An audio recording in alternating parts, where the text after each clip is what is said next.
Hey folks, I'm Charles. I'm an instructor here at Wings of Eagles, and today we're going to talk about becoming a private pilot.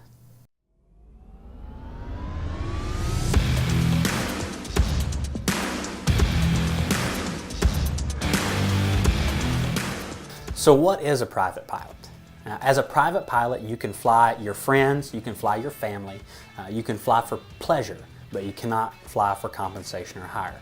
But it is the very first step in becoming a commercial pilot, or if you decided you wanted to go fly for Delta, your private pilot certificate would be the very first certificate that you would go for.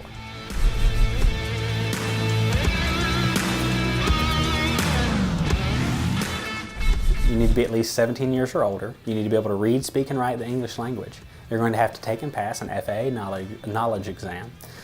You're going to need to pass a practical and oral exam, which normally happens in the same day. You'll need to hold a valid medical certificate with at least a basic med. And finally, you're going to need to receive and log training from an authorized instructor. The training breakdown looks something similar to 40 hours of total time, 20 hours from a CFI or authorized instructor, and 10 hours solo. There's other requirements, but that's the basic overview.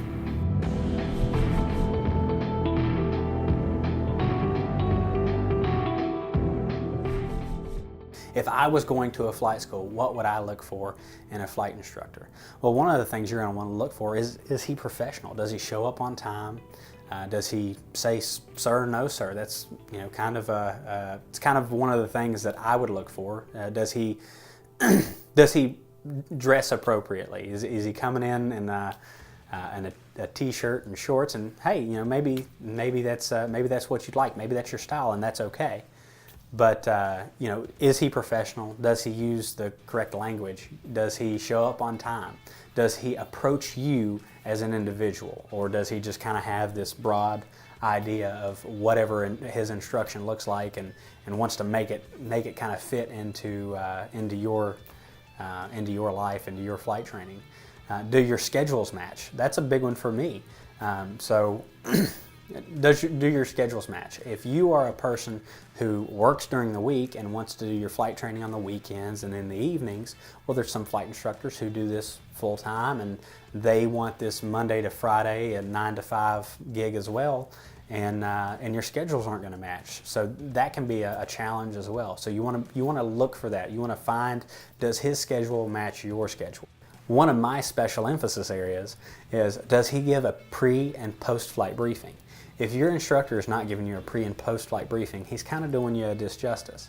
A pre-flight briefing should look something like this. Hey, sir, we're going to go out, we're going to do touch and goes today. Or hey, sir, we're going to go out and I just want this flight to be a fun intro flight, and I want you to feel the controls of the aircraft. I'm going to show you how the controls on the aircraft work and what they do. We're going to try to maintain straight and level flight today. We're going to do constant airspeed climbs, constant airspeed descents, constant rate climbs, constant rate descents, turns to a heading, or I'm going to ask you to follow this road just so you can feel what the aircraft feels like, just so you can understand how to fly the plane. And then so that would be a pre-flight briefing, whereas a post-flight briefing is, well, hey, sir, we went out and we did exactly what we said we were going to do. I gave you turns to a heading, or I gave you turns to have you follow this road. You maintained straight and level flight. I gave you a constant airspeed climb or a constant airspeed descent, a constant rate climb or a constant rate descent. We talked about how the controls worked. You enjoyed the flight. It was a very fun flight, but you learned a lot. So that's what we did, and this is part of that, the first part of that post-flight briefing. Where the second part of that post-flight briefing is going to be, well, this is what I want you to expect next time.